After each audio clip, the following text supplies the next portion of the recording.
ಚರ್ಚೆ ಮಾಡಿದ ಮೇಲೆ ಟಿವಿ ಮಾಧ್ಯಮದವರು ಸೋಷಿಯಲ್ ಮೀಡಿಯಾದಾಗ ನನ್ನ ಕಾನ್ಸ್ಟಿಟ್ಯೂನ್ಸಿದಾಗ ಶರಣಗೌಡ ಭಾರಿ ಮಾತಾಡಿದ ಅಂತ ತಿಳ್ಕೊಂಡು ಒಂದು ದಿನ ಅಡ್ವರ್ಟೈಸ್ ತಗೊಂಡೆ ಅಧ್ಯಕ್ಷರೇ. ಆದ್ರೆ ಇವತ್ತಿಗೂ ಅದಕ್ಕೆ ಯಾವುದೂ ಪರಿಹಾರ ಸಿಕ್ಕಿಲ್ಲ ಅಧ್ಯಕ್ಷರೇ.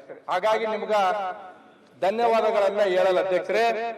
ಈ ಮೂಗಿಗೆ ತುಪ್ಪ ಹಚ್ಚಿ ಅಂತ ನಾಲಿಗೆಯಿಂದ ಹತ್ತಂಗಿಲ್ಲ ಅಧ್ಯಕ್ಷರೇ. ಸರ್ಕಾರ 20-25 ಕೋಟಿ ಅಂತ ಹೇಳ್ತಾ ಇದೆ. ನಾನು ತೀರ್ಮಾನ ಮಾಡಿನ ಅಧ್ಯಕ್ಷರೇ, ಮುಂದಿನ ಸಲ ಅಧಿವೇಶನಕ್ಕೆ ನಾನು ಬರ್ತೀನಿ. ಸರ್ಕಾರದ ಅಕಾಮಿಡೇಷನ್ ನಾನು ತಗಂಗಿಲ್ಲ, ಸರ್ಕಾರದ ಒಂದು ಕಪ್ ಕಾಫಿನೂ ನಾನು ಕುಡಿಯಂಗಿಲ್ಲ. ನಂದು ನಾನು ಬರ್ತೀನಿ, ನಂದು ನಾನು ಇರ್ತೀನಿ, ನಂದು ನಾನು ಉಂಡು ಕೇವಲ ಮಾತಾಡಿ ಹೋಗ್ತೀನಿ. ಯಾಕಂದ್ರೆ ಇಲ್ಲಿ ಏನು ಆಗಂಗಿಲ್ಲ ಅಂತ ಗೊತ್ತಾಗಿದೆ ಅಧ್ಯಕ್ಷರೇ. ನಿಮ್ ಊರಿಗೆ ಅದು ಮಾಡ್ತೀವಿ, ನಿಮ್ ತಾಂಡಕ್ಕೆ ಇದು ಮಾಡ್ತೀವಿ, ನಿಮ್ ಗ್ರಾಮಕ್ಕೆ ಇದು ಮಾಡ್ತೀವಿ ಅಂತ ತಿಳ್ಕೊಂಡು ನಾವೇನು ಮಾಡಕ್ ಆಗ್ಲಾರ್ದ ಪರಿಸ್ಥಿತಿಗೆ ಇವತ್ತು ಇಲ್ಲಿ ಬಂದು ನಿಂತಿರ್ತಕ್ಕಂಥದ್ದಿದೆ. ನಾನು ಇವತ್ತು ನನ್ನ ಭಾಷಣ ಮುಗಿಯವರೆಗೂ ಅಧ್ಯಕ್ಷರೇ ನಾನು ಯಾವ್ದು ಅನುದಾನ ಕೇಳಂಗಿಲ್ಲ. ಇದು ನಮ್ಮ ಪರಿಸ್ಥಿತಿ. ಬೆಳಗ್ಗೆ ನಾನು ಅನ್ಕೊಂತಂದ್ರೆ ಆ ಫ್ಲೈಟ್ ನಾಗ ಬರುವಾಗ ಅನ್ಕೊಂತಂದ್ರೆ ಕಣ್ಣೀರಿಡೋದು ಒಂದೇ ಇತ್ತು. ನನ್ನ ಪಕ್ಕದಾಗ ಅನೇಕ ಸಚಿವರು ಶಾಸಕರು ಕೂತಿದ್ರು. ಬಾಣತಿಯರ ಸಾವು ಬಗ್ಗೆ 8 ದಿನ ಆಯ್ತು ಅಧ್ಯಕ್ಷರೇ ಸದನದಲ್ಲಿ. ಇನ್ನು ಆಯೋಗ ರಚನೆ ಮಾಡ್ತಾರಂತ, ಇನ್ನು ಎನ್ಕ್ವೈರಿ ಮಾಡ್ತಾರಂತ. 5 ಜನ ಸತ್ತ ಮೇಲೆ ಇನ್ನೆಷ್ಟು ಜನ ಸತ್ತ ಮೇಲೆ ಆಯೋಗ ಮಾಡ್ತಾರ ಅಧ್ಯಕ್ಷರೇ. ಧೋರಣೆಗಳು ಇದೇ ತರ ಆದ್ರೆ ಮುಂದೆ ನಾವು ಓಟ್ ಕೇಳಕ್ ಹೋದಾಗ ಜನ ನಮ್ಮನ್ನು ಸೂಟಿಟ್ಟು ಬಂದೂಕಿಟ್ಟು ಹೊಡಿತಾರೆ ಅಧ್ಯಕ್ಷರೇ. ದಯಮಾಡಿದನ್ನೆಲ್ಲ ತಿಳ್ಕೋಬೇಕಾಗ್ತದೆ. ಚರ್ಚೆ ಬಗ್ಗೆ ನನಗೆ ಅವಕಾಶ ಕೊಟ್ಟದಕ್ಕೆ ಈ ಸಲ ನಾನೇನು ಧನ್ಯವಾದಗಳು ಹೇಳಂಗಿಲ್ಲ. ಯಾಕಂದ್ರೆ ಅಧ್ಯಕ್ಷರೇ, ಸರ್ಕಾರಗಳು ಉತ್ತರ ಕರ್ನಾಟಕದ ಬಗ್ಗೆ 2 ವಾರ ಟೂರಿಂಗ್ ಬಂದಿರತಕ್ಕಂಥ ಕೆಲಸ ನಾಳೆ ಗುರುವಾರ ಮುಕ್ತಾಯ ಆಗ್ತದೆ ಅಧ್ಯಕ್ಷರೇ. ಪ್ರತಿ ವರ್ಷ 20ರಿಂದ 25 ಕೋಟಿ ಖರ್ಚು ವೆಚ್ಚ ಅಂತ ತಿಳ್ಕೊಂಡು ಪೇಪರ್ದಲ್ಲಿ ಕೊಡ್ತಾರೆ ಅಧ್ಯಕ್ಷರೇ.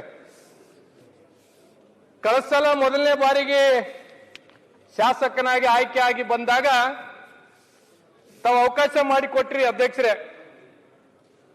ನಾನು ಅನೇಕ ವಿಷಯಗಳನ್ನ ಉತ್ತರ ಕರ್ನಾಟಕದ ಬಗ್ಗೆ ಚರ್ಚೆ ಮಾಡಿದೆ. ಚರ್ಚೆ ಮಾಡಿದ ಮೇಲೆ ಟಿವಿ ಮಾಧ್ಯಮದವರು ಸೋಷಿಯಲ್ ಮೀಡಿಯಾದಾಗ ನನ್ನ ಕಾನ್ಸ್ಟಿಟ್ಯೂನ್ಸಿದಾಗ ಶರಣಗೌಡ ಭಾರಿ ಮಾತಾಡಿದ ಅಂತ ತಿಳ್ಕೊಂಡು ಒಂದು ದಿನ ಅಡ್ವರ್ಟೈಸ್ ತಗೊಂಡೆ ಅಧ್ಯಕ್ಷರೇ. ಆದ್ರೆ ಇವತ್ತಿಗೂ ಅದಕ್ಕೆ ಯಾವುದೂ ಪರಿಹಾರ ಸಿಕ್ಕಿಲ್ಲ ಅಧ್ಯಕ್ಷರೇ. ಹಾಗಾಗಿ ನಿಮ್ಗ ಧನ್ಯವಾದಗಳನ್ನ ಹೇಳಲ್ಲ ಅಧ್ಯಕ್ಷರೇ. ಅಧ್ಯಕ್ಷರೇ, ನಮ್ಮ ಪರಿಸ್ಥಿತಿ ಇವತ್ತು ಈ ಭಾಗದಾಗ ಯಾಕ ಅಧಿವೇಶನ ಮಾಡ್ತದಂಬೋದು ಮೊದಲು ಸರ್ಕಾರ ನಮ್ಗೆ ಉತ್ತರ ಕೊಡ್ಬೇಕಾಗ್ತದೆ. ಈ ಮೂಗಿಗೆ ತುಪ್ಪ ಹಚ್ಚಿ ಅನ್ಪತ್ತ ನಾಲಿಗೆಲಿಂದ ಹತ್ತಂಗಿಲ್ಲ ಅಧ್ಯಕ್ಷರೇ. ಈ ಕೆಲಸನೇ ಅನ್ಪತ್ತಂದ್ರೆ ಇವತ್ತು ಎಲ್ಲ ಅಧ್ಯಕ್ಷರೇ ದಯಮಾಡಿ ಅಧ್ಯಕ್ಷರೇ ಸಬ್ಜೆಕ್ಟೇ ಮಾತಾಡ್ತೀನಿ. ನಾನು ಇವತ್ತು ಸರ್ಕಾರಕ್ಕೆ ಅನುದಾನ ಕೇಳಂಗಿಲ್ಲ, ನಮ್ ಜಿಲ್ಲೆಗೆ ಅನುದಾನ ಕೇಳಂಗಿಲ್ಲ, ನನ್ನ ಕ್ಷೇತ್ರಕ್ಕೆ ಅನುದಾನ ಕೇಳಂಗಿಲ್ಲ. ನನ್ನ ಭಾಗದಾಗ ಇರ್ತಕ್ಕಂಥ ಪರಿಸ್ಥಿತಿಗಳನ್ನ ಮಾತ್ರ ಹೇಳ್ತೀನಿ. ಅಲ್ಲಿಗೆ ಬರ್ತಾ ಇದ್ದೀನಿ. ದಯಮಾಡಿ ಅಧ್ಯಕ್ಷ ಸಬ್ಜೆಕ್ಟ್ ಮಾತಾಡಂದ್ರೆ ಮಾತಾಡ್ತೀನಿ, ಬೇಡ ಅಂದ್ರೆ ಕೂಡ್ತೀನಿ ಅಧ್ಯಕ್ಷ. ನೇರವಾಗಿ ಸಬ್ಜೆಕ್ಟಿಗೆ ಬರ್ರಿ. ನಾನು ಸಬ್ಜೆಕ್ಟಿಗೆ ಬರ್ತಾ ಇದ್ದೀನಿ ಅಧ್ಯಕ್ಷರೇ, ಸಬ್ಜೆಕ್ಟಿಗೆ ಬರ್ತಾ ಇದ್ದೀನಿ. ಮಾತಾಡಂದ್ರೆ ಮಾತಾಡ್ತೀನಿ, ಬೇಡ ಅಂದ್ರೆ ಮಾತಾಡ್ರಿ. ಬರ್ರಿ, ಸಬ್ಜೆಕ್ಟಿಗೆ ಬರ್ತಾ ಇದ್ದೀನಿ. ಆಯ್ತು ಹೇಳ್ರಿ. ಹಾಗಾಗಿ ಇವತ್ತು ನಮ್ಮ ಭಾಗದಲ್ಲಿ ಉತ್ತರ ಕರ್ನಾಟಕದ ಚರ್ಚೆ ಅಂತ ತಿಳ್ಕೊಂಡು ಹೇಳಿ ನಾವೆಲ್ಲ ಕ್ಷೇತ್ರದ ಜನ ಸಾವಿರಾರು ಅವರ ದುಃಖ ಭಾವನೆಗಳನ್ನ ನಮಗೆ ತಂದು ಕೊಡ್ತಾರೆ. ನಾವಿಲ್ಲಿ ಬಂದು ಕೇಳ್ಬೇಕು. 8 ದಿನ ಆಯ್ತು ಅಧ್ಯಕ್ಷರು, ಇವತ್ತಿಗೂ ನಾನು ಇನ್ನೂ ಒಂದು ಚರ್ಚೆ ಮಾಡಲಿಲ್ಲ. ಇವತ್ತಿಲ್ಲಿ ಚರ್ಚೆ ಮಾಡಿರ್ತಕ್ಕಂಥದ್ದು ಎಷ್ಟು ಕಾರ್ಯರೂಪಕ್ಕೆ ಬರುತ್ತೆ ಅದರ ದಯಮಾಡಿ ಇದು ಸದನ ಮುಗಿದ ಮೇಲೆ ಆದ್ರೂ ಸರ್ಕಾರ ಇದ್ರ ಬಗ್ಗೆ ಗಂಭೀರವಾಗಿ ಚರ್ಚೆ ಮಾಡಬೇಕಾಗುತ್ತೆ. ನಾನು ಒಂದನ್ನು ಅಧ್ಯಕ್ಷರೇ ತೀರ್ಮಾನ ಮಾಡಿರ್ತಕ್ಕಂಥದ್ದಿದೆ. ಮುಂದಿನ ಅಧಿವೇಶನದಲ್ಲಿ ಉತ್ತರ ಕರ್ನಾಟಕದವ್ರು 91 ಜನ ಇದ್ದೀವಿ. 91 ಜನನೇ ಇಲ್ಲಿ ಕೂತಿಲ್ಲ ಚರ್ಚೆಗೆ. 41 ಜನ ಕಲ್ಯಾಣ ಕರ್ನಾಟಕದ ಪುಣ್ಯಾತ್ಮರು ಬಂದಿವಿ, 50 ಜನ ಕಿತ್ತೂರು ಕರ್ನಾಟಕದ ಪುಣ್ಯಾತ್ಮರು ಬಂದಿವಿ. 90 ಜನನು ನಾವಿಲ್ಲ ಚರ್ಚೆಗೆ. ಹಾಗಾಗಿ ಅಧ್ಯಕ್ಷರೇ, ಮುಂದಿನ ಸಲ ಅಧಿವೇಶನದಲ್ಲಿ ಸರ್ಕಾರ 20-25 ಕೋಟಿ ಅಂತ ಹೇಳ್ತಾ ಇದೆ. ನಾನು ತೀರ್ಮಾನ ಮಾಡಿನ ಅಧ್ಯಕ್ಷರೇ, ಮುಂದಿನ ಸಲ ಅಧಿವೇಶನಕ್ಕೆ ನಾನು ಬರ್ತೀನಿ. ಸರ್ಕಾರದ ಅಕಾಮಿಡೇಷನ್ ನಾನು ತಗಂಗಿಲ್ಲ, ಸರ್ಕಾರದ ಒಂದು ಕಪ್ ಕಾಫಿನೂ ನಾನು ಕುಡಿಯಂಗಿಲ್ಲ. ನಂದು ನಾನು ಬರ್ತೀನಿ, ನಂದು ನಾನು ಇರ್ತೀನಿ, ನಂದು ನಾನು ಉಂಡು ಕೇವಲ ಮಾತಾಡಿ ಹೋಗ್ತೀನಿ. ಯಾಕಂದ್ರೆ ಇಲ್ಲಿ ಏನು ಆಗಂಗಿಲ್ಲ ಅಂತ ಗೊತ್ತಾಗಿದೆ ಅಧ್ಯಕ್ಷರೇ. ನನಗೆ ಮೊದಲು ಬಾರಿ ಶಾಸಕರಾಗಿ ಆಯ್ಕೆ ಆಗಿ ಬಂದೀವಿ ಅಧ್ಯಕ್ಷರೇ. ಜನಕ್ಕೆ ಏನೇನೋ ಕನಸುಗಳು ಹೇಳಿ ಬಂದೀವಿ ನಾವು. ನಿಮ್ ಊರಿಗೆ ಅದು ಮಾಡ್ತೀವಿ, ನಿಮ್ ತಾಂಡಕ್ಕೆ ಇದು ಮಾಡ್ತೀವಿ, ನಿಮ್ ಗ್ರಾಮಕ್ಕೆ ಇದು ಮಾಡ್ತೀವಿ ಅಂತ ತಿಳ್ಕೊಂಡು ನಾವೇನು ಮಾಡಕ್ ಆಗ್ಲಾರ್ದ ಪರಿಸ್ಥಿತಿಗೆ ಇವತ್ತು ಇಲ್ಲಿ ಬಂದು ನಿಂತಿರ್ತಕ್ಕಂಥದ್ದಿದೆ. ನಾನು ಇವತ್ತು ನನ್ನ ಭಾಷಣ ಮುಗಿಯವರೆಗೂ ಅಧ್ಯಕ್ಷರೇ ನಾನು ಯಾವ್ದು ಅನುದಾನ ಕೇಳಂಗಿಲ್ಲ, ನನಗಿದು ಕೊಡ ಅಂತ ನಾನು ಕೇಳಂಗಿಲ್ಲ. ವಾಸ್ತವಾಂಶಗಳನ್ನ ಮಾತ್ರ ಕೆಲವು ವಿಚಾರಗಳನ್ನ ಹೇಳ್ತೀನಿ. ಅದಕ್ಕೆ ಹೇಳಿದ್ದು ಇವತ್ತು ಮಾತಾಡಿದ್ದು ಟಿವಿ ಪೇಪರ್ದಲ್ಲಿ ಹೇಳ್ತಾರ, ಕ್ಷೇತ್ರದಾಗ ಸ್ಟೇಟಸ್ ಇಡ್ತಾರ, ನನ್ನ ಓ ಅಂತ ತಿಳ್ಕೊಂಡು ಇವತ್ತೊಂದೇ ದಿನ ಹೀರೋ ಆಗ್ತೀನಿ ನಾನು ಅಷ್ಟೇ. ಮತ್ತು ಒಂದು ವರ್ಷ ಆದ್ಮೇಲೆ ಇವತ್ತು ಬೆಳಿಗ್ಗೆ ಬರುವಾಗ ಏರ್ಪೋರ್ಟ್ನಾಗ ಒಬ್ಬ IAS ಅಧಿಕಾರಿ ಹೆಸರು ಹೇಳದ್ ಬೇಡ ಅಧ್ಯಕ್ಷರೇ. ಬೆಂಗಳೂರಿನಿಂದ ಬೆಳಗಾವಕ್ಕೂ ಬರುವಾಗ ಒಬ್ಬ IAS ಅಧಿಕಾರಿ ಅಭಿ एक साल तक हम इधर आते हैं अभी 5 दिन रहते ಅಂತ ತಿಳ್ಕೊಂಡು ಹೇಳಿದ್ರು ಅಧ್ಯಕ್ಷರೇ. ಇದು ನಮ್ಮ ಪರಿಸ್ಥಿತಿ ಅಧ್ಯಕ್ಷರೇ, ಇದು ನಮ್ಮ ಪರಿಸ್ಥಿತಿ. ಬೆಳಗ್ಗೆ ನಾನು ಎನ್ಪತ್ತಂದ್ರೆ ಆ ಫ್ಲೈಟ್ನಾಗ ಬರುವಾಗ ಎನ್ಪತ್ತಂದ್ರೆ ಕಣ್ಣೀರು ಇಡೋದು ಒಂದೇ ಇತ್ತು. ನನ್ನ ಪಕ್ಕದಾಗ ಅನೇಕ ಸಚಿವರು ಶಾಸಕರು ಕೂತಿದ್ರು. ಅವ IAS ಅಧಿಕಾರಿ ಹೇಳ್ತಾರ ಅಗಲೇ ಸಾಲ ಆತೆ ಅಭಿ ಕ್ಯಾ ಸಾಲ ನೈ ಆತೆ ಇದಾರ ಅಂದ್ರೆ ಏನ್ ಅರ್ಥ ಇದು? ಇಲ್ಲೆಲ್ಲ ಹೇಳ್ತಾರೆ ಅಧ್ಯಕ್ಷರೇ, ಬೆಳಗಾವಿ ಸೆಷನ್ ಶಾಸಕರು ಸಚಿವರ ಆತಿಥ್ಯ ಹೆಸರಲ್ಲಿ ಅಧಿಕಾರಿಗಳಿಂದ ಹಣ ವಸೂಲಿ ದಂಧೆ. ನಾನು ಹೇಳ್ತೀನಿ ಅಷ್ಟೇ ಅಧ್ಯಕ್ಷರು, ಬೇರೆ ಏನು ಮಾತಾಡಂಗಿಲ್ಲ. ಬಹಳ ಜನ ಶಾಸಕರು ಸಚಿವರು ಶಾಸಕರೆಲ್ಲ ಹೇಳ್ತಿದ್ರು ನಮಗೆ ಉದ್ಯೋಗ ಬೇಕು. ನನಗಿಲ್ಲೊಬ್ರು ಮಂಗಳೂರಿನ ಒಬ್ಬ ಶಾಸಕರು ಸ್ನೇಹಿತ ಮಿತ್ರರು ಹೇಳಿದ್ರು, ಶರಣಗೌಡ ನಿಂಬಲ್ಲಿಂದ ಎಷ್ಟೋ ಜನ ಶಾಸಕರು ಸಚಿವರು ಮಂತ್ರಿಗಳಾಗಿ ನಿಮ್ಮ ಕ್ಷೇತ್ರದಿಂದ ಡೆಲ್ಲಿ ತನ ಓದೋರು ಅಂತ ಬೇರೆ ಬೇರೆ ರಾಜ್ಯದಾಗ ಬೇರೆ ಬೇರೆ ದೇಶದಾಗ ಫ್ಯಾಕ್ಟರಿಗಳು ಮಾಡ್ಯಾರ. ಅದಕ್ಕೆ ನೀವು ಹಿಂದುಳಿದ್ರು ನಿಮ್ ಭಾಗದಾಗಿರ್ತಕ್ಕಂಥ ಶ್ರೀಮಂತರು ಸಚಿವರು ಶಾಸಕರು ನೀವೇ ಅಲ್ಲಿ ಕೈಗಾರಿಕೆಗಳು ಮಾಡ್ಕೊಂಡ್ರೆ ನಂಬಲ್ಲಿ ಯಾರು ನೀವು ದುಡಿಯೋದು ಬರೋದು ಬೇಕಾಗಿಲ್ಲ ಅಂತ ಹೇಳಿದ್ರು. ಸತ್ಯವಾದ ಮಾತು ಅಧ್ಯಕ್ಷರೇ ಇದು. ಇವತ್ತು ಇಡೀ ಕಲ್ಯಾಣ ಕರ್ನಾಟಕದಾಗ ಉತ್ತರ ಕರ್ನಾಟಕದಾಗ ಎಲ್ಲಾ ಕಡೆನೂ ಫ್ಯಾಕ್ಟರಿಗಳು ಕೊಟ್ಟರು, ಕೈಗಾರಿಕಾ ಸಚಿವರು MB ಪಾಟೀಲ್ ಅವರು ಇಲ್ಲ. ಕೇವಲ ಯಾದಗಿರಿಗೆ ಒಂದೇ ಯಾವ ಕೈಗಾರಿಕೆಗಳು ಕೊಟ್ಟಿಲ್ಲ. ನನ್ನ ಮೇಲೆ ದ್ವೇಷನೋ ಅಥವಾ ಏನ್ಪತ್ತಂದ್ರೆ ಜಿಲ್ಲೆ ಮೇಲೆ ದ್ವೇಷನೋ ಗೊತ್ತಿಲ್ಲ ಅಧ್ಯಕ್ಷರು. 3 ವರ್ಷದಲ್ಲಿ 2079 ಬಾಣಂತಿಯರ ಸಾವು. ಬಾಣಂತಿಯರ ಸಾವು ಬಗ್ಗೆ 8 ದಿನ ಆಯ್ತು ಅಧ್ಯಕ್ಷರೇ ಸದನದಲ್ಲಿ. ಸರ್ಕಾರ ಇನ್ನೂ ಕಮಿಷನ್ ಮಾಡಿದೆ, ನಾವು ಆಯೋಗ ಮಾಡಿವಿ ಅಂತ ತಿಳ್ಕೊಂಡು ಹೇಳ್ತಾರ. ಸತ್ರ 5 ಜನ ತಾಯಂದ್ರು, ಇನ್ನೂ ಆಯೋಗ ರಚನೆ ಮಾಡ್ತಾರಂತ, ಇನ್ನೂ ಎನ್ಕ್ವೈರಿ ಮಾಡ್ತಾರಂತ. 5 ಜನ ಸತ್ತ ಮೇಲೆ ಇನ್ನೆಷ್ಟು ಜನ ಸತ್ತ ಮೇಲೆ ಆಯೋಗ ಮಾಡ್ತಾರ ಅಧ್ಯಕ್ಷರೇ? ಯಾತಕ್ಕಾಗಿ ಸತ್ರು? 8 ದಿನ ಆಯ್ತು ಇವತ್ತಿಗೆ. ಈ ಕಡೆಯವರಿಗೂ ಹೇಳ್ತೀನಿ, ಈ ಕಡೆಯವರಿಗೂ ಹೇಳ್ತೀನಿ ಅಧ್ಯಕ್ಷರೇ, ಕೇಳಕ್ ಯಾರು ಇಲ್ಲ. ಆಡಳಿತ ಪಕ್ಷದಾಗೂ ಇಲ್ಲ, ವಿರೋಧ ಪಕ್ಷದಾಗಿಲ್ಲ. ಇದು ನನ್ನ ಪರಿಸ್ಥಿತಿ, ನನ್ನ ಭಾಷಣದ ಪರಿಸ್ಥಿತಿ ಅಧ್ಯಕ್ಷರೇ. ಈ ಸತ್ತಿರ್ತಕ್ಕಂಥ ತಾಯಂದ್ರಿಗೆ ಪರಿಹಾರ ಘೋಷಣೆ ಮಾಡಿದ್ರು ಅಧ್ಯಕ್ಷರೇ. ಇವ್ರಿಗೆ ಹುಟ್ಟಿರ್ತಕ್ಕಂಥ ಮಕ್ಕಳ ಪರಿಸ್ಥಿತಿ ಏನು ಅಧ್ಯಕ್ಷರೇ? ಯಾತಕ್ಕಾಗಿದಾಯ್ತು? ಕೇವಲ ಸರ್ಕಾರ ತಗಬಾರ್ದಾಗಿರ್ತಕ್ಕಂಥ ಮೆಡಿಸಿನ್ಗಳು ತಗೊಂಡು ಇವತ್ತು ತಾಯಂದಿರು ಸತ್ತಿರ್ತಕ್ಕಂಥದ್ದು. ಇದು ಎಂತಂದ್ರೆ ಅವರ ಶಾಪ ನಮಗ್ ತಗಲುತ್ತೆ ಅಧ್ಯಕ್ಷರೇ.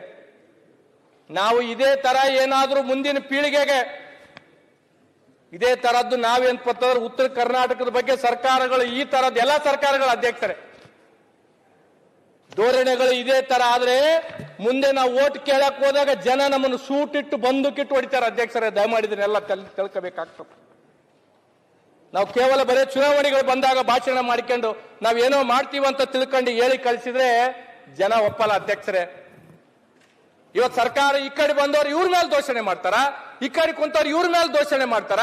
ಈ ಕಡೆ ಕುಂತವ್ರು ಕೆಲಸ ಮಾಡಿಲ್ಲ ಅಂತ ತಿಳ್ಕೊಂಡೆ ಅವ್ರನ್ನ ಆ ಕಡೆ ಕಳಿಸಿ ನೀವೇನ್ ಮಾಡಿರ ಅಂತ ಇವ್ರಿಗೆ ಕೇಳ್ತಾರೆ. ಇವ್ರು ಕೇಳೋದು ಅವ್ರು ಕೇಳೋದ್ರಾಗೆ 10 ದಿನ ಹೋಗ್ತದ, ಮತ್ತೆ ನಾವು ಬೆಂಗಳೂರಿಗೆ ಹೋಗ್ತೀವಿ. ಇದು ನಮ್ಮ ಪರಿಸ್ಥಿತಿ ಅಧ್ಯಕ್ಷರೇ. ಹಾಗಾಗಿ ಅಧ್ಯಕ್ಷರೇ ನಾನು ಒಂದನ್ನ ಹೇಳ್ಬೇಕಾಗ್ತದೆ ಅಧ್ಯಕ್ಷರೇ. ಮಾನ್ಯ JT ಪಾಟೀಲ್ ಕಾಕೋರಿಲ್ಲ, ಅವರ ಕ್ಷೇತ್ರದಲ್ಲಿ ಆಲ್ಮಟ್ಟಿ ಡ್ಯಾಮ್ ಹೆಚ್ಚಿಗೆ ಹಾಕಿದೆ. ರೈತರು ಅಂತಂದ್ರೆ ಬೀದಿ ಮೇಲೆ ಕೂತಿದ್ದಾರೆ, ಅವ್ರಿಗೆ ಪರಿಹಾರ ಕೊಡ್ಬೇಕಂತ ತಿಳ್ಕೊಂಡು ಇವತ್ತು ಸಬ್ಜೆಕ್ಟ್ ಐತೆ ನೋಡ್ರಿ. ನನ್ನ ವಿಷಯನ ಹೇಳ್ಬೇಕಲ್ಲ ಅಧ್ಯಕ್ಷರೇ. ನಾನು ಅದಕ್ಕೆ ಹೇಳಿದ್ದು ಜಿಲ್ಲೆದು ಏನು ಕೇಳಲ್ಲ, ಬೇರೆ ಯಾವುದು ಏನು ಕೇಳಂಗಿಲ್ಲ. ಕಲ್ಯಾಣ ಕರ್ನಾಟಕದಲ್ಲಿ ಸಚಿವ ಸಂಪುಟ ಆಯ್ತು ಅಧ್ಯಕ್ಷರೇ. ಕಲಬುರಗಿ ಸಚಿವ ಸಂಪುಟ ಆಗಿರ್ತಕ್ಕಂಥ ಇನ್ನು ಯಾವುದೇ ನಿರ್ಣಯಗಳಾಗಿಲ್ಲ. ಅದಾಗುತ್ತಾ ಇಲ್ಲ ನನಗೇನು ವಿಶ್ವಾಸ ಇಲ್ಲ ಅಧ್ಯಕ್ಷರೇ. ಅಧ್ಯಕ್ಷರೇ ಒಂದನ್ನ ನಾನು 127 ನನ್ನ ಜಿಲ್ಲೆಯಲ್ಲಿ 127 ಹುಟ್ಟಿರ್ತಕ್ಕಂಥ ಮಕ್ಕಳು 24 ತಾಸಿನಾಗ ಸತ್ತಿರ್ತಕ್ಕಂಥದ್ದಿದೆ ಅಧ್ಯಕ್ಷರೇ.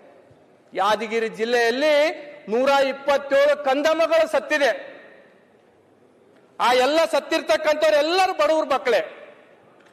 ಮೊನ್ನೆ KDP ಸಭೆಯಲ್ಲಿ ನಾನು ಪ್ರಸ್ತಾವನೆ ಮಾಡಿದಾಗ ಆ ಬಡವರು ಎಲ್ಲರೂ ಏನಪ್ಪ ಅಂದ್ರೆ 6 ತಿಂಗಳ 7 ತಿಂಗಳ ಗರ್ಭಿಣಿ ಇರೋರು ಎಲ್ಲರೂ ಸರ್ಕಾರ ದವಾಖಾನೆಗೆ ಬರ್ತಾರೆ. ಸರ್ಕಾರಿ ದವಾಖಾನೆಗೆ ಬಂದ್ರು ಸರ್ಕಾರಿ ದವಾಖಾನೆದಾಗ ಹೆಂಗ್ ಸಾಯ್ತಾರೆ ಅಧ್ಯಕ್ಷರೇ? ಇದಕ್ಕೆ ಯಾರು ಕಾರಣ? ಇದ್ರದ್ದು ಏನಾದ್ರೂ ನಾವು ಪ್ರಸ್ತಾಪ ಮಾಡಿದ್ರೆ ಉಸ್ತುವಾರಿ ಸಚಿವರು ನೀನು ಹೋಗಿಗೆ ಅಧಿವೇಶನದಲ್ಲಿ ಮಾತಾಡತ್ತಾರೆ. ಈ ಅಧಿವೇಶನ 2 ವಾರ ಟೂರ್ ಅಷ್ಟೇ. ಇಲ್ಲಿ ಯಾವುದು ಪರಿಹಾರ ಸಿಗಲ್ಲ ಅಂತ ಗೊತ್ತಿದೆ ನನಗೆ. ನಾವು ಮಾತಾಡ್ಲೇಬೇಕಾಗಿದೆ ಅಷ್ಟೇ. ಮಾತಾಡಿಲ್ಲ ಅಂತಂದ್ರೆ ಕ್ಷೇತ್ರದಾಗ ಜನ ಉತ್ತರ ಕರ್ನಾಟಕದ ಬಗ್ಗೆ ನೀನು ಮಾತಾಡ್ಲಿಲ್ಲಲ್ಲಪ್ಪ ಅಂತ ತಿಳ್ಕೊಂಡು ನಮಗ್ ಕೇಳ್ತಾರ ಅಷ್ಟೇ. 127 ಜನ ಕಂದಮ್ಮಗಳು ಸತ್ತಿದೆ ಯಾದಗಿರಿ ಜಿಲ್ಲೆಯಲ್ಲಿ ಅಧ್ಯಕ್ಷರೇ. ಏನು ಕ್ರಮ ಆಗಿಲ್ಲ. ಇನ್ನು ಎಷ್ಟು ಜನ ಸಾಯ್ತಾರೋ ಗೊತ್ತಿಲ್ಲ. ಅವ್ರು ಸಾಯೋರು ಯಾರು ಶ್ರೀಮಂತರಲ್ಲ ಅಧ್ಯಕ್ಷರೇ, ಎಲ್ಲರೂ ಬಡವ್ರ ಮಕ್ಕಳೇ. ಹಾಗಾಗಿ ಅಧ್ಯಕ್ಷರೇ, ನಾನು ಒಂದನ್ನು ತಮ್ಮಲ್ಲಿ ಮನವಿ ಮಾಡ್ತಕ್ಕಂಥದ್ದು ಇಷ್ಟೇ ಅಧ್ಯಕ್ಷರೇ. ಅನೇಕ ವಿಷಯಗಳನ್ನ ನಮ್ಮ ಭಾಗದಿಂದ ಅನೇಕ ವಿಷಯಗಳನ್ನ ನಾವು ಚರ್ಚೆ ಮಾಡ್ತೀವಿ. ತಮ್ಮ ಮುಖಾಂತರ ನಾನು ಸರ್ಕಾರಕ್ಕೆ ಆಗ್ರಹ ಪಡಿಸ್ತೀನಿ, ಮನವಿ ಮಾಡಲ್ಲ ಅಧ್ಯಕ್ಷರೇ. ಇಲ್ಲಿ ಯಾವ್ಯಾವ ಚರ್ಚೆಗಳಾಗಿದೆ, ಎಷ್ಟು ಇಂಪ್ಲಿಮೆಂಟೇಷನ್ ಆಗಿದೆ? ಇವತ್ತು ಬೇರೆ ಬೇರೆ ಭಾಗಕ್ಕೆ 4 ವಿಭಾಗಗಳಿದೆ ರಾಜ್ಯದಲ್ಲಿ. ಯಾವ ಭಾಗಕ್ಕೆ ಎಷ್ಟು PHCಗಳಿದೆ, ನಮ್ಮ ಭಾಗಕ್ಕೆ ಎಷ್ಟು PHC ಇದೆ. ಆ ಭಾಗಕ್ಕೆ ಎಷ್ಟು ಶಾಲೆಗಳಿದೆ, ನಮ್ಮ ಭಾಗಕ್ಕೆ ಎಷ್ಟು ಶಾಲೆ ಇದೆ. ಇದನ್ನ ಒಂದು ಸಲ ಚರ್ಚೆ ಆಗ್ಬೇಕು ಅಧ್ಯಕ್ಷರೇ. ಇದಕ್ಕೆ ದಯಮಾಡಿ ನಾನು ಮನವಿ ಮಾಡ್ತಕ್ಕಂಥದ್ದು ಇಷ್ಟೇ. ಕಲ್ಯಾಣ ಕರ್ನಾಟಕದ ಬಗ್ಗೆ ಬಹಳ ಜನ ಮಾತಾಡಿದ್ರು ಅಧ್ಯಕ್ಷರೇ. ನಾನು ಒಂದನ್ನೇ ಹೇಳ್ತಕ್ಕಂಥದ್ದು, ಕಲ್ಯಾಣ ಕರ್ನಾಟಕದಲ್ಲಿ ಬೇರೆ ಬೇರೆ ಜಿಲ್ಲೆಗಳು, ಕೊಪ್ಪಳ ಏರ್ಪೋರ್ಟ್ ಇರ್ಬೋದು, ಬೀದರ್ ಏರ್ಪೋರ್ಟ್ಗೆ ಈ ತರದ ಅನೇಕ ಅನುದಾನಗಳನ್ನ ಅಕಾಮಿಡೇಷನ್ ಮಾಡಿ ಕೊಟ್ಟಿದ್ದಾರೆ. ನಾನು ಆಗ್ರಹ ಪಡಿಸ್ತಕ್ಕಂಥದ್ದು ಇಷ್ಟೇ, ಯಾದಗಿರಿ ಜಿಲ್ಲೆಗೆ ಯೂನಿವರ್ಸಿಟಿ ಇಲ್ಲ. ನಾನು ಕಳೆದ ಅಧಿವೇಶನದಲ್ಲಿಯೂ ಮಾತಾಡಿದೆ. ಕಲ್ಯಾಣ ಕರ್ನಾಟಕದಿಂದ 40-50 ಕೋಟಿ ರೂಪಾಯಿ ಕೊಡ್ತಾರ ಇಲ್ಲ ಗೊತ್ತಿಲ್ಲ, ಕೊಟ್ರೆ ಒಂದಿಷ್ಟು ಯಾದಗಿರಿ ಜಿಲ್ಲೆಗೆ ಒಂದು ಯೂನಿವರ್ಸಿಟಿ ಮಾಡಕ್ಕೆ ಸಾಧ್ಯ ಆಗುತ್ತೆ. ಯಾಕಂದ್ರೆ ನಮ್ಮ ಜಿಲ್ಲೆಯಲ್ಲಿ ಯೂನಿವರ್ಸಿಟಿ ಇಲ್ಲ. ಶಿಕ್ಷಣದ ಗುಣಮಟ್ಟ ಪ್ರತಿ ಸಲ ಹೇಳ್ತಿರ್ತೀವಿ, ನಾವು ಲಾಸ್ಟ್ ಅಲ್ಲಿ ಇರ್ತೀವಿ.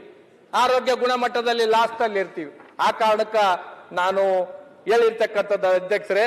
ಒಂದನ್ನ ನಾನು ಹೇಳ್ತಕ್ಕಂಥದ್ದು ಅಧ್ಯಕ್ಷರೇ, ಚರ್ಚೆಗಳು ಏನೇ ಆದ್ರೂ ಸಹ ಬಹಳ ಜನ ಕುಡಿಯ ನೀರು ಹೇಳಿದ್ರು, ಬೇರೆ ಬೇರೆ ರೀತಿಯಲ್ಲಿ ಕೈಗಳಿಗೆ ಕೆಲಸ ಇಲ್ಲ ಅಂತ ತಿಳ್ಕೊಂಡು ಹೇಳಿರ್ತಕ್ಕಂಥದ್ದು ಇದೆ. ನಮ್ಮ ಭಾಗದಲ್ಲಿ ಅತಿ ಹೆಚ್ಚು ರೈತರು ಆತ್ಮಹತ್ಯೆ ಮಾಡ್ಕೊಳ್ತಕ್ಕಂಥದ್ದು. ಆತ್ಮಹತ್ಯೆ ಯಾಕೆ ಮಾಡ್ಕೊತಾ ಇದ್ದಾರೆ ರೈತರು? ಮನಪ್ಪಣ್ಣವ್ರು ಹೇಳಿದ್ರು, ನಮ್ಮ ಶಾಸಕರು, ಯಾದಗಿರಿ ಶಾಸಕರು ಕುಡಿಯ ನೀರಿಂದು ಕರೆಂಟ್ ಎಂದು ಹೇಳಿದ್ರು. ನಾವು ಸರ್ಕಾರಗಳು ರೈತರಿಗೆ 10 ತಾಸು ಕರೆಂಟ್ ಕೊಡಕ್ ಆಗ್ತಾ ಇಲ್ಲ. ಕಳೆದ ಸಲ ನಮ್ಮ ತಂದೆಯವರು ಇರುವಾಗ ಸರ್ಕಾರಕ್ಕೆ 10 ತಾಸು ಕರೆಂಟ್ 3 ಫೇಸ್. ನಮ್ಮ ಭಾಗದಾಗ ರೈತರಿಗೆ ಒಂದು 10 ತಾಸು 3 ಫೇಸ್ ಕರೆಂಟ್ ಕೊಟ್ರೆ ಅಧ್ಯಕ್ಷರೇ, ಸರ್ಕಾರದಾಗ ಇರ್ತಕ್ಕಂಥವ್ರ ಭಾಗದಾಗ ಫೋಟೋ ಹಾಕ್ತಾರೆ ಅಧ್ಯಕ್ಷರೇ. ಇದನ್ನ ನಾವು ಮಾಡಕ್ ಆಗಿಲ್ಲ ಅಧ್ಯಕ್ಷರೇ. ನಮ್ಮ ಭಾಗದಾಗ ಏನಪ್ಪಂತಂದ್ರೆ ರೈತರು, ನಮ್ಮಲ್ಲಿ ಯಾರು ದೊಡ್ಡ ದೊಡ್ಡ ರೈತರು ಯಾರಿಲ್ಲ ಅಧ್ಯಕ್ಷರೇ, ಎಲ್ಲ ಸಣ್ಣ ರೈತರೇ ಇರ್ತಕ್ಕಂಥವ್ರು ಇದ್ದಾರೆ.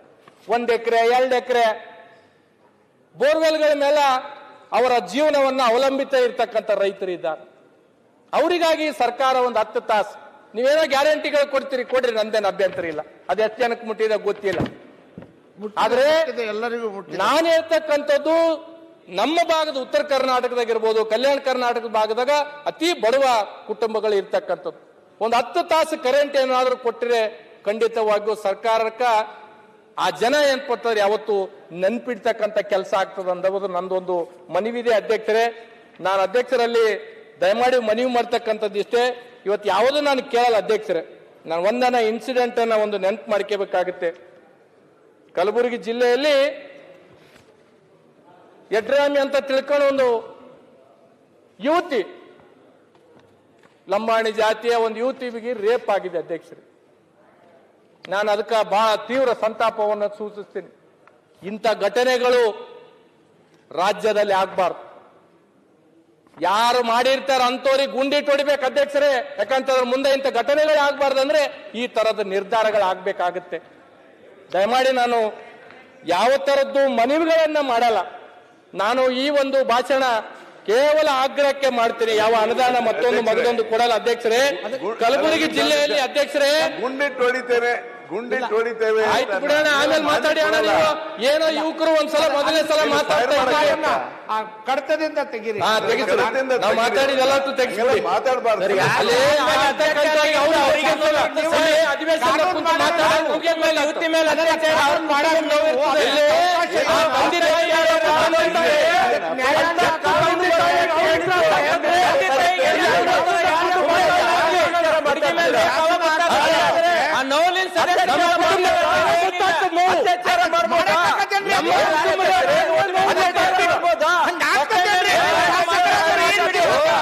ತೆಗಿಸಿ.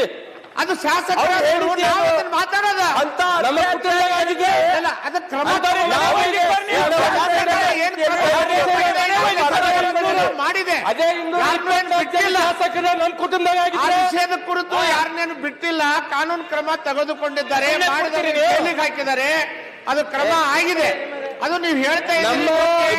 ನಮ್ಮ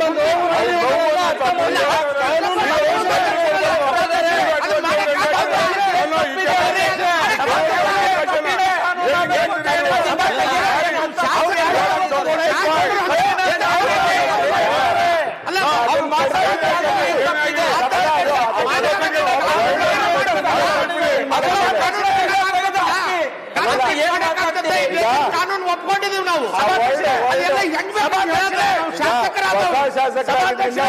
ಸರಿಯಲ್ಲ, ಅದನ್ನ ಕಡತದಿಂದ ತೆಗಿಲಿಕ್ಕೆ ಹೇಳಿದ್ದೀನಿ. ಸಭಾಧ್ಯಕ್ಷರೇ 14 ವರ್ಷದ ಹುಡುಗಿ ಮೇಲೆ ರೇಪ್ ಆಗ್ತದ? ಆಯ್ತ್ರಿ, ಕಾನೂನು ಪ್ರಕಾರ ಹೋರಾಟ ಮಾಡಿದ್ರೆ ಅದು ಹೋರಾಟ ಸರ್ಕಾರ ಮಾಡಿದೆ. ಆಯ್ತು ಅಧ್ಯಕ್ಷರೇ, ಮಾಡಿದ್ರೆ ಮಾಡಿದ್ದಾರೆ. ಸಂತೋಷ. ಮಾಡಿದ್ರೆ ಸರ್ ಸರ್ ಆಮೇಲೆ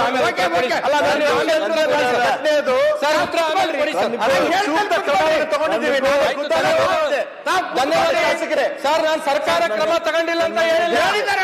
ನಾನು ಸರ್ಕಾರ ಕ್ರಮ ತಗೊಂಡಿಲ್ಲ ಅಂತ ಹೇಳಿಲ್ಲ. ಅಂತವರಿಗೆ ಕಠಿಣವಾದ ಶಿಕ್ಷೆ ಲಾ ಮಿನಿಸ್ಟರ್ ಎದ್ದಿದ್ದಾರೆ ಮಾತಾಡ್ತಾರೆ. ಅಧ್ಯಕ್ಷರೇ, ಸರ್ ಇಂಥ ವಿಷಯ ರಾಜ್ಯದಲ್ಲಿ ಎಲ್ಲೇ ಆದ್ರೂ ಕೂಡ ಆತರ ಮಾಡಿ ಸದಸ್ಯರು ಹೇಳಿದ್ದಾರೆ. ಹೆಚ್ಚಿನ ವಿಡಿಯೋಗಳಿಗೆ ಪ್ರತಿಧ್ವನಿ ಯೂಟ್ಯೂಬ್ ಚಾನೆಲ್ ಸಬ್ಸ್ಕ್ರೈಬ್ ಮಾಡಿ, ಬೆಲ್ ಐಕಾನ್ ಕ್ಲಿಕ್ ಮಾಡಿ.